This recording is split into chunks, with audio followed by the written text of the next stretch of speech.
Wait to see, yeah.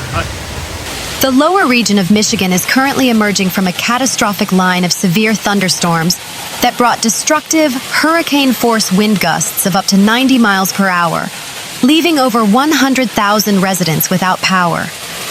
The intense weather front swept rapidly from west to east across the lower peninsula, unleashing relentless torrential rain, intense lightning, and large hail. While the immediate threat of tornadoes and severe squalls has now largely subsided following the passage of a powerful cold front, extensive cleanup operations and massive power grid restoration efforts remain actively underway across dozens of hard-hit communities. The severe weather event began developing early in the day as a potent atmospheric boundary clashed with unseasonably warm, humid air hanging over the Great Lakes region. According to official atmospheric models from the National Weather Service, NWS, a fast-moving cold front acted as a trigger, forcing the moisture-rich air upward and generating an organized squall line known meteorologically as a quasi-linear convective system. As this line marched eastward across Michigan's lower peninsula, it tapped into extreme atmospheric instability. The primary hazard quickly shifted from isolated tornadic rotation to widespread, catastrophic straight-line winds. These winds, driven by powerful thunderstorm downdrafts, mirrored the intensity of a Category 1 hurricane, flattening trees, snapping massive utility poles, and tearing structural components off residential and commercial buildings alike. The damage footprint left behind by the storm spans hundreds of miles, affecting both rural farmlands and densely populated suburban centers.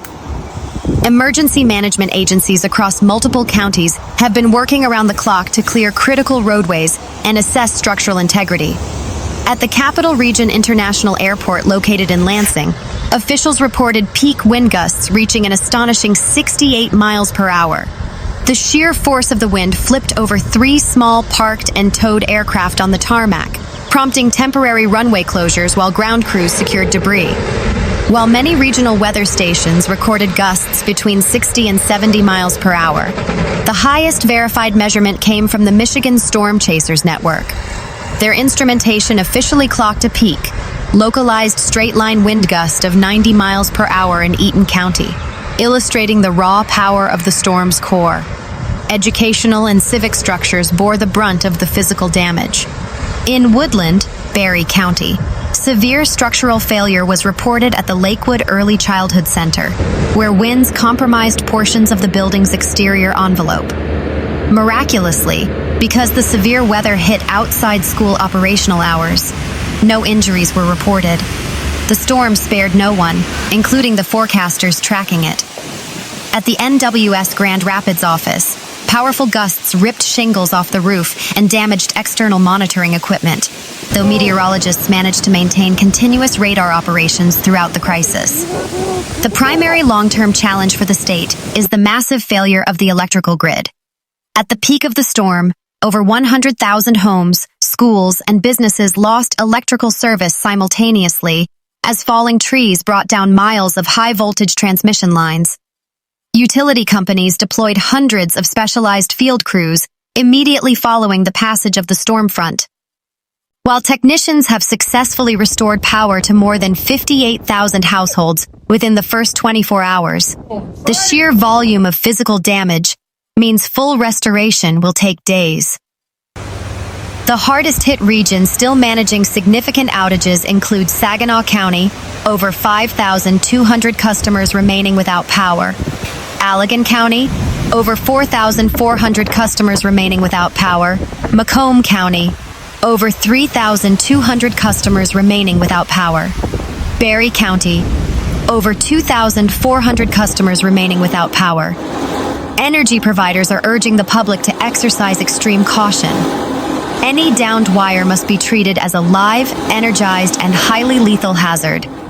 Residents looking to track localized restoration progress, view estimated times of repair, or report a dangerous downed line in their immediate neighborhood should utilize the official Consumers Energy Outage Map or the digital DTE, Energy Outage Map.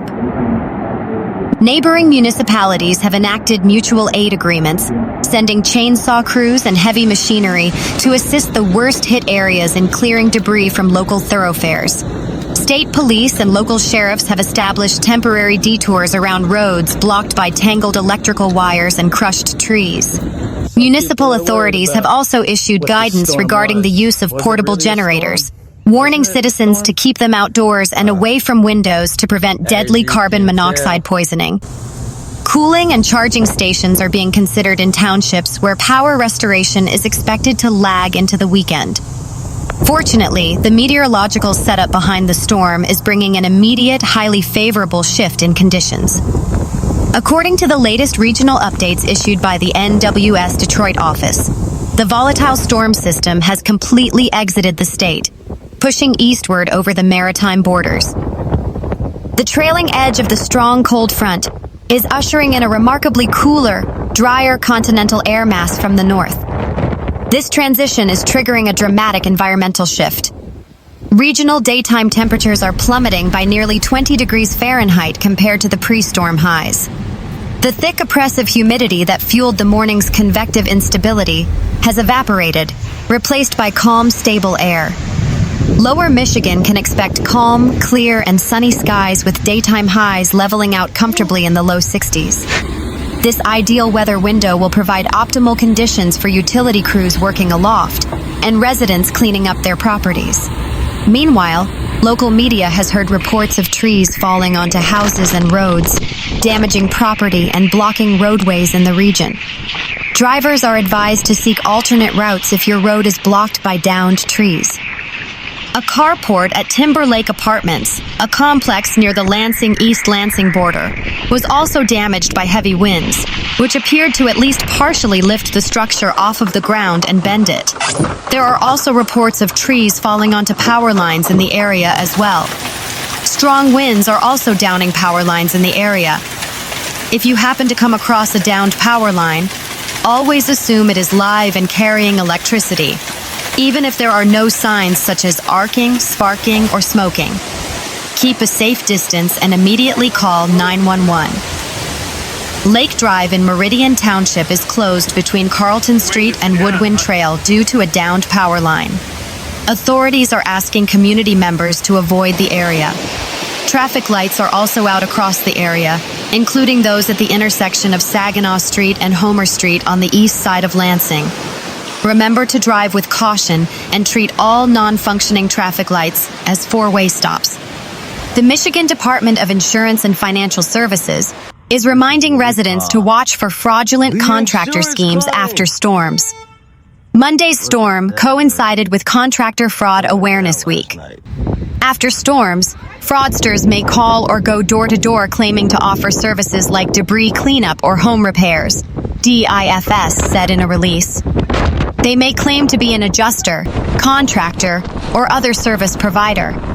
Meanwhile, a local resident has sent photos showing apparent damage to the roof of the Lakewood Early Childhood Center in Woodland and debris scattered nearby. Berry County Sheriff Dar Leaf confirmed all students and staff were okay. 2 reports of gustnados came out of Gun Lake and Burnips Monday afternoon. A gustnado occurs when a weak rotation forms along the leading edge of a thunderstorm. Unlike a tornado, it forms from the ground up rather than from a cloud. A gust of 75 miles per hour was recorded at the Gerald R. Ford International Airport.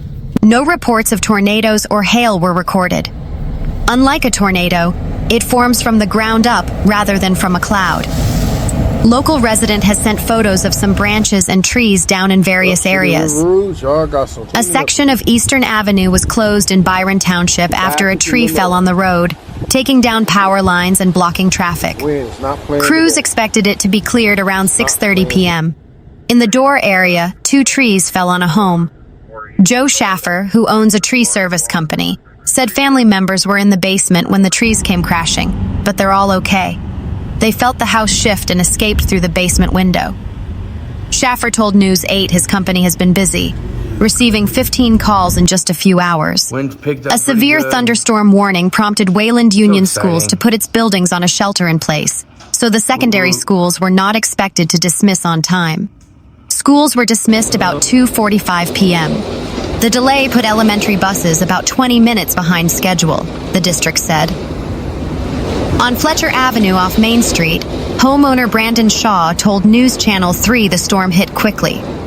"All of a sudden, it was right on us and then gone," Shaw said. The road was covered in twigs and branches immediately after the storm hit around 3 p.m. Two massive branches fell from roadside trees and landed in Shaw's front yard. They pulled power lines down with them. Kalamazoo Township fire crews arrived quickly, surrounding the yard with caution tape as the downed wires lay tangled in the grass. Shaw, who has lived in the neighborhood for nearly 30 years, said severe storms have been a recurring concern in the area. "It seems like every few years there's a storm that's bad enough that it knocks trees down, wires down, hits houses, things like that," Shaw said. "The trees are in really rough shape. A lot of rot. Just damage waiting to happen, really." Around 5:30 p.m., Consumers Energy arrived to Fletcher Avenue and began assessing damage as crews worked to restore power in the neighborhood and across the region. Shaw said beyond the power lines being cleared, he wasn't sure who would help handle the rest of the mess in his yard. "I don't know what the rules are around these trees and who's going to take care of what," said Shaw. He hopes for guidance from the township, but hadn't heard anything as of Monday evening. Responsibility for storm debris can depend on where it falls, according to the Kalamazoo Township website. The Kalamazoo County Road Commission tree removal policy indicates that the Kalamazoo County Road Commission will address trees that are found to be within the portion of the highway right-of-way that is designed for vehicular travel, that is a tree that falls within the traveled portion of the road, upon reasonable notice, the website reads. In other words, roads blocked by fallen trees are generally cleared by the Road Commission. Consumers Energy tree removal policies indicate Consumers Energy expert tree management team follows established forestry guidelines to ensure that trees don't interrupt service, using qualified line clearance contractors to safely clear trees and vegetation that could interfere with power lines, according to the website. Consumers Energy also reiterates on its website that crews can clear trees that are growing into a power line as a precaution. Finally, the township's website reads, "If the tree on your property does not fall within the KCRC or Consumers Energy tree removal policies, please check the yellow pages or search for tree removal services online. It seems any tree that falls onto private property is the homeowner's responsibility to clean up. Of course, only after power lines are repaired, and it is safe to do so."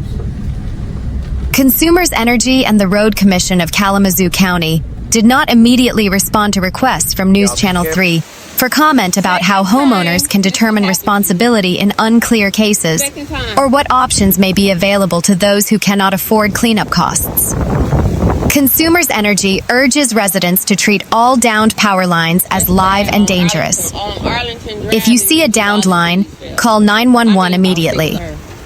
Consumers Energy and the Road Commission of Kalamazoo County did not immediately respond to requests from News Channel 3 for comment about how homeowners can determine responsibility in unclear cases or what options may be available to those who cannot afford cleanup costs. Meanwhile, golf ball-sized hail damaged homes and vehicles across parts of mid-Michigan during Sunday's severe weather. Chris Redburn said he had just finished lawn work at his home east of Freeland when the storm hit. "I have never seen anything like that in my life. I have never witnessed a storm like that. A hailstorm like that," he said. The hail came through a fiberglass patio covering and damaged all 4 roofs on his property. 3 vehicles were dinged up, including the family's Cadillac, which shows indentations from the impact. "It went on for a solid 5 to 7 minutes, and I was concerned, but I didn't want to show my 9-year-old I was concerned," Redburn said. The hail came sideways with strong winds and damaged the home's siding. A narrow band of the severe hail extended through Saginaw, Bay, Tuscola, and Huron counties as the storm moved east. Some of Redburn's neighbors reported getting hail, but without the same level of damage. "I feel this storm was just over my house. I have talked to neighbors and it's like no one else has damage," Redburn said. Tornado warnings were in effect for Huron and Tuscola counties Sunday afternoon, but no tornadoes touched down. A second round of severe weather moved through mid-Michigan on Monday, and a third round is possible Tuesday.